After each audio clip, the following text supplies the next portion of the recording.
Vi forlader altså nu her Frederiksholms Kanal og begiver os ind på åben farvand her i Inderhavnen.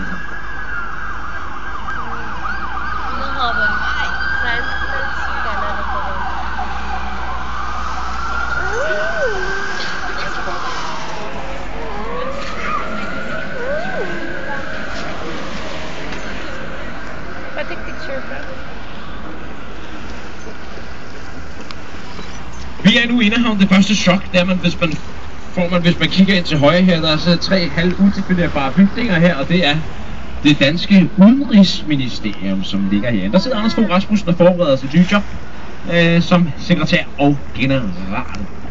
Here to your right we have we have 3 buildings located here. It is the Danish Ministry of Foreign Affairs, and if you look around here in the Inner Harbor, you will notice a lot of warehouses. They all date back to the end of the 18th century and 19th century. Back then, all the shipping trade took place here in the Inner Harbor, so therefore we needed all those warehouses here.